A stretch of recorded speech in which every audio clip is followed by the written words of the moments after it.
d'information. Bon réveil matinal. Bonjour Fabrice Nguema, vous allez bien? Bonjour Fabrice, tu nous manques. Hein? On vient tout juste de raccrocher avec lui en espérant qu'il va très bien. En tout cas, il est au Gabon actuellement. Alors tout de suite, avant que l'on ne démarre, nous allons accueillir l'équipe Trafic News si c'est bon.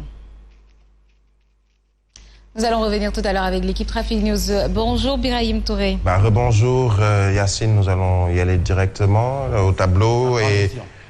Aujourd'hui, nous n'allons pas démarrer par le quotidien Tribune, nous allons démarrer avec le journal Le Soleil, puisque aujourd'hui Le Soleil, comme d'autres journaux, il est un peu la star des quotidiens du jour. Il s'agit du général Moussa Fall, il s'agit du nouveau Haut-Comgen, le commandant général Moussa Fall, commandant de la gendarmerie, directeur de la justice militaire. Le quotidien Le Soleil nous parle de son installation dans ses fonctions de nouveau haut commandant de la gendarmerie et surtout l'ordre du jour du numéro 1 du général Moussa Fall.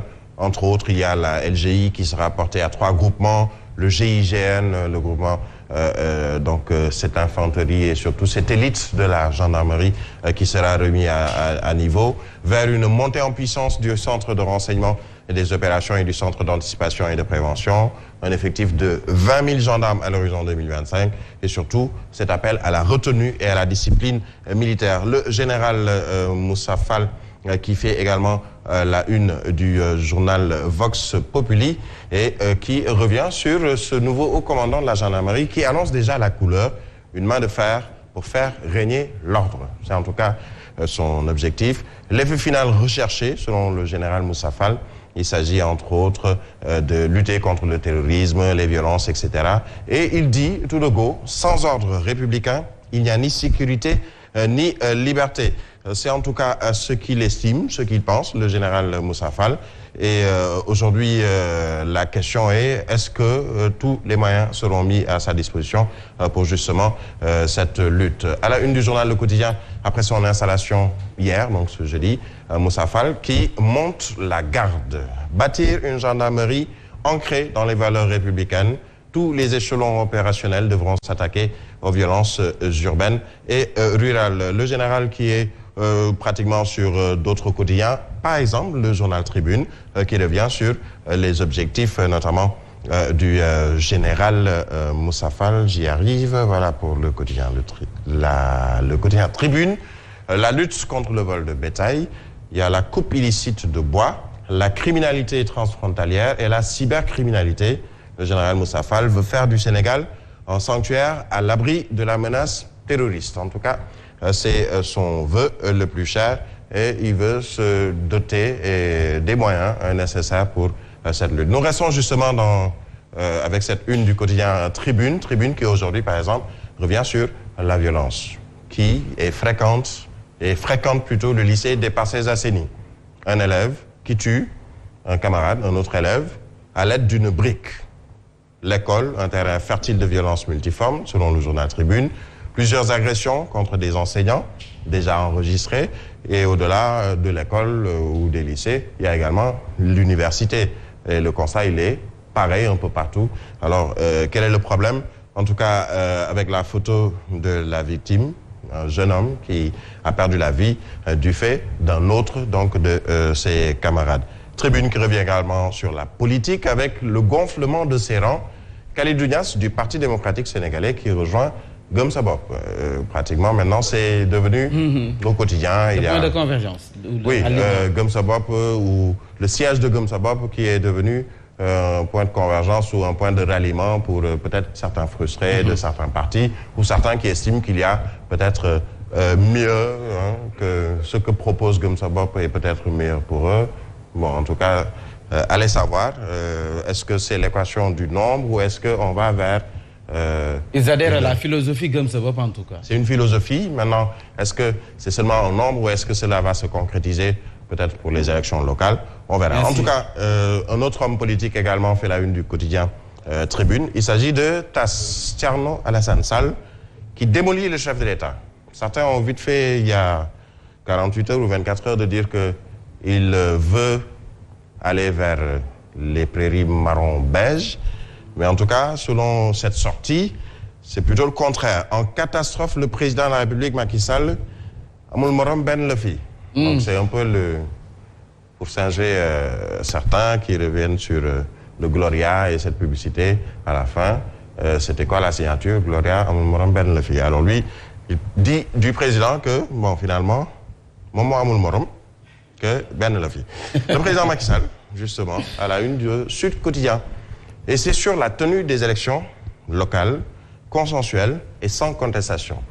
Macky, la grande épreuve, puisque aujourd'hui, il lui faut d'abord tenir ces élections à date et ensuite essayer de faire de sorte qu'il n'y ait pas beaucoup de problèmes ou de problématiques qui seront soulevées en matière consensuelle, sur le mode du scrutin, etc.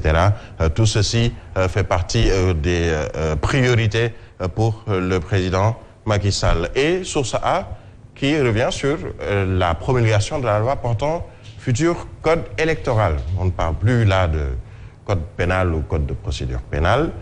Avant le 23 juillet 2021, et surtout, Macky est pressé par le temps. Ce qui fait courir Macky Sall. Pressé par le temps, Source A nous explique le pourquoi. D'abord, le président Macky Sall est obligé d'enjamber le temps et de promulguer la loi avant le 23 juillet prochain pour ne pas se mettre à dos le protocole de la CEDEAO. Puisqu'on le sait, il y a un temps imparti, s'il y a des modifications à faire dans le code électoral, etc., que tout ceci doit se faire 6 mois avant la tenue des élections. Alors, pour ce faire, dès la semaine prochaine, Source A nous annonce que la commission politique du dialogue national remettra plutôt au ministre de l'Intérieur le rapport global portant modification issue du séminaire présidentiel qui s'achève demain, donc samedi. Donc, il va hâter le pas pour rapidement aller vers un consensus en ce qui concerne le futur code électoral, et ce, avant le 23 juillet. Source A qui revient également sur l'installation de Moussa Fall, on en a parlé tout à l'heure, un militaire rigoureux et téméraire qui débarque. Et cette autre affaire qui concerne des élèves, avec un vol de deniers publics au CRFPE de Diourbel, un élève de 3e et 2 receleurs qui ont été arrêtés.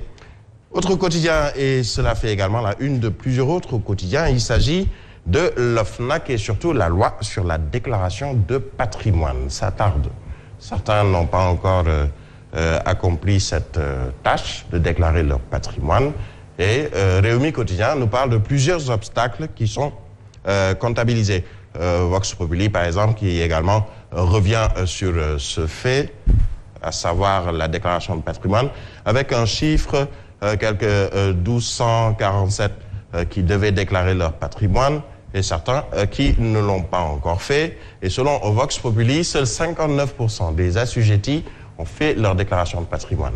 Il y a des insuffisances qu'il faut, combler juste dans la loi sur la déclaration de patrimoine, selon Seynabou Ndiaye Diakhaté, et surtout, malgré les menaces du président. Ça veut dire que le président en avait parlé, que les assujettis fassent leur déclaration de patrimoine, mais apparemment, certains sont encore récalcitrants. Nous allons sur justement cette déclaration de patrimoine avec la une de l'I Quotidien.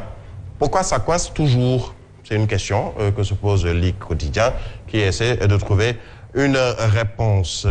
Parlons d'un autre journal. Il s'agit de la magistrature avec le Témoin quotidien, avec les raisons d'un malaise. Il y a un malaise, pas seulement apparent, mais très profond dans la magistrature. En tout cas, c'est ce que estime le journal Le Témoin quotidien. Entre immixtion de l'exécutif dans les dossiers, réforme instituant une retraite à 2 vitesses, ou selon la gueule du client, excusez le terme, et placardisation de juges indociles, le prestigieux corps rumine les frustrations. Tenez-vous bien, il y a quelques jours, on a parlé de magistrats qui ont décidé de quitter la magistrature pour se retrouver avocats, donc qui sont aujourd'hui, peut-être qui restent dans la justice, mais qui quittent la magistrature pour être dans le barreau, donc en tant qu'avocats, tout simplement parce qu'ils veulent peut-être cette indépendance. Est-ce que le problème est ici profond? En tout cas, on a l'impression que ça ne va pas très fort. En tout cas, c'est ce que retient par exemple le Témoin quotidien. Critique qui revient sur justement les chiffres dont on parlait tout à l'heure. 1247 assujettis, 459 sont encore et toujours hors la loi. Qu'est-ce qu'il faut faire? Est-ce qu'il faut taper du poing sur la table? c'est une question. En tout cas, ce qui est sûr, c'est que quelque chose ne va pas. Nous allons peut-être très rapidement terminer sur un journal. Parlons justement de la dépêche diplomatique et cette une, Abdou Bara Dolly, qui met en garde Pape Diop, qui pourrait être le Gloria. Qui pourrait être l'identification. Parce qu'il parle de transhumance par voie de contournement. Ah bon? Si Pape Diop décide de rejoindre Macky, il ira seul, dit le député de Bokk Gis Gis, puisque certains, on se pose toujours la question, qui est Gloria? En tout cas, Bara Dolly, c'est une voix autorisée au sein de Bokk Gis Gis, en tout cas. S'il le dit... Et c'est ce qu'il dit, et il, comment on le dit, d'Ankafou, il prévient, il met en garde, et en le pointant du doigt, attention, M. Pape Diop, c'est toujours encore des spéculations. Hein. Tantôt on parlait de Thierno Alassane Sall, même. On a parlé de Thierno Alassane Sall, de Khalifa Sall. On a parlé de Khalifa Sall, on a parlé de Pape Diop. On a même parlé